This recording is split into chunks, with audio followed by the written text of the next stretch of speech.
मेरे को अनुभव नहीं होता, तो जिसको अनुभव नहीं होता उसको खोजो। किसको अनुभव नहीं होता? कौन अनुभव करना चाहता है?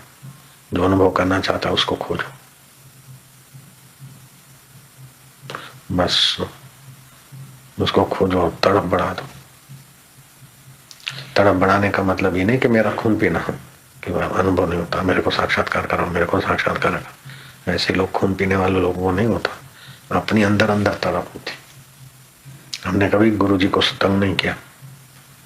हमारे गुरु जी को हमने कभी ये नहीं कहा कि आप मेरे को अनुभव कराइए, कुछ कृपा करिए, नहीं करिए। वो तो सब जानते हैं। हम देखते थे तड़प रहे तो फिर जरा प्रसाद दे देते थे, आनंद आनंद आता। जरा दृष्टि डाल देते तो ये आनंद आनंद हो जाता था। कोई अनुभव नहीं होता तो बार बार कैसे आते हैं? रूपनारायण, अनुभव नहीं होता तो बार बार क्यों आते हैं? कैसे आते हैं? ऐसी कोई चीज है जो तुमको खींच लाती है? इतने बुढ़े आदमी, इतनी डिग्रियों के बंडल वाले साहब, ये भी तो एक अनुभव है ना। अपनी मकान बंगला ये वो ठीक ठाक सब छोड़कर इधर आके पड़े हो, तो ये अनुभव नहीं है कि कुछ अच्छा लगता है? कुछ सार चीज इधर है, वहां असार है। और अनुभव जो भी होंगे माया में होंगे, संसार के होंगे। अनुभव जिसको होता है वो कौन है? उसको खोजो तो साक्षात्कार।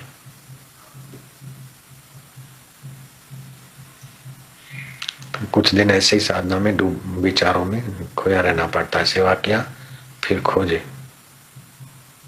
सेवा में तत्परता है और स्वार्थ नहीं है, द्वेष नहीं है, राग नहीं है, तो कर्म योग बन जाएगा।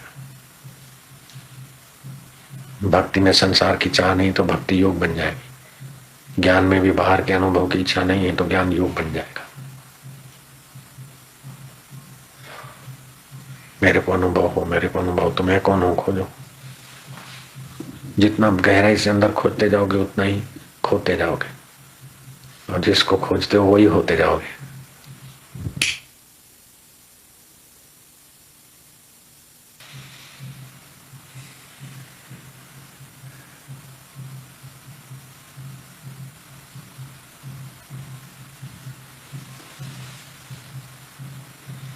देवताओं का शरीर नहीं होता फिर भी होता है। जैसे सपने में कुछ भी नहीं होता फिर भी सपने के संकेत सच्चे होते हैं। कोई सपने इतने साल भर में सच्चे होते, कोई 6 महीने में, कोई 2 महीने में, 1 महीने में, कोई 15 दिन में, कोई तत्काल फल देता है। सपने का भी अपना विज्ञान है, हमने सत्संग में बताया हुआ है पहले। तो सपने में तो कोई अंदर शरीर तो कोई घुसा नहीं, लेकिन फिर भी संकेत मिला देवता का, और हम उठ गए और ये ऐसी घटना घटी। जो बीमारी में और भय में सपने आते हैं वे झूठे होते हैं। जैसे सीता जी को, राम जी को ऐसा हो गया, वैसा हो गया, ये सपने सब झूठे होते। दुख के समय, भय चिंता के समय सपने आते वो अपनी कल्पना होती। बीमारी में सपने आते वो रोग का प्रभाव होता है। बाकी का जो सपना आता है, पहले मुहूर्त में आता है तो सपने का ऐसा प्रभाव पड़ता है, दूसरे मुहूर्त में आता है तो ऐसा प्रभाव पड़ता है, प्रभाव में प्रभात को आता है तो ऐसा प्रभाव पड़ता है। और काली वस्तुओं के सपने आते हैं, मृग चर्म, काला हिरण, काला घोड़ा आदि का स्वप्न आए तो कोई बुरा नहीं, बाकी कोई काली वस्तु दिखती है तो अमंगलकारक। ऐसे ये हड्डियां हैं सफेद, या और कोई 2-4 अपवित्र चीजें हैं, वे छोड़ के बाकी सारी की सारी सफेद चीजों का स्वप्न आता है तो मंगलकारी। सपने में लग रहा है कि मैं मर गया हूं तो लंबी आयुष्य होगी। सपने में आपको सांप काटा है, आपकी बड़ी निंदा हो रही है, तो आपका यश होने वाला है। और सपने में आप बहुत सुख संपत्ति से मौज में है तो आपको दुख आने वाला है। तो सपने में अंदर तो कोई चीज नहीं होती, फिर भी उसका इस दुनिया में तो अस्तित्व होता है। अस्तित्व हो के भी चला जाता है, लेकिन उसके जिसके आगे अस्तित्व होता है वो कभी नहीं गया।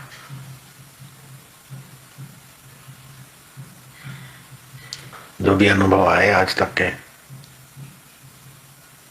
जिसको आए वो कभी नहीं गया और अनुभव नहीं रहे।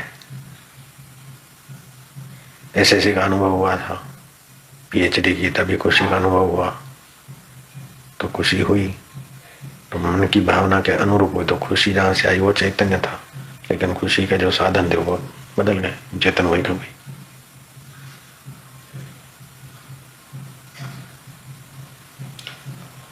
अगर ईमानदारी से जिए हैं तो 50 साल होने के पहले पहले संसार फीका लगेगा और ईश्वर प्राप्ति के लिए आदमी छलांग मारेगा। अगर आप बेईमानी से जिए हैं तो 50 साल भी बीत जाए और गुरु भी बोले भाई अब संकेत लो, तभी भी आपका मन नहीं करेगा, संसार में बचते रहेंगे। 49 साल हो जाए तो विवेक वैराग्य तीव्र पकड़ेगा, मैं ईश्वर प्राप्ति के सिवाय कोई सार नहीं। अगर 49 साल के बाद भी आपको संसार में ही लगा रहने की रुचि होती तो आपका व्यवहार धर्म युक्त नहीं है, शास्त्र सम्मत नहीं, ऐसा महापुरुषों का कहना। शास्त्र सम्मत वैराग हो तो सत्य 49 साल में आप व्यवहार शुद्ध हो तो 49 साल में आपको वैराग्य होना चाहिए। अगर उससे भी पुण्य ज्यादा है तो बचपन में ही वैराग्य हो जाएगा। ध्रुव को, पहलाज को, मीरा को।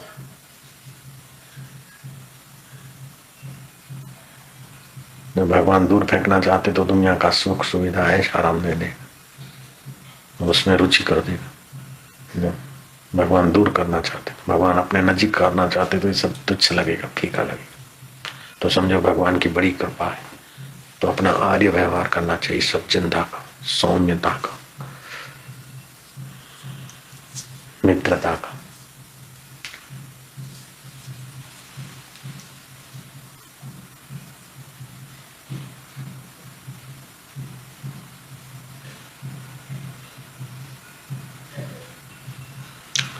भगवान की पाने की रुचि बढ़ जाए तो सारे सद्गुण आने लगते। प्राणायाम, जप और ध्यान करे तो सारे सद्गुण आर्यता आने लगती। लेकिन जो हेरा फेरी करते, चोरी करते, कुड़कपट करते, उनकी मन की वृत्ति हल्की हो जाती तो ध्यान, भजन और नियम भी नहीं कर सकेंगे। समझो नियम छूट रहा है तो बराबर कोई पाप ने जोर मारा है।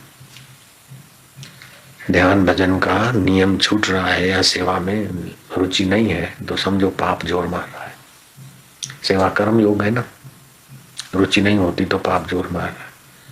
साधन भक्ति योग है, रुचि नहीं हो रही है, नियम नहीं कर रहे तो पाप जोर मार रहा है। ऐसों का पतन हो जाता है।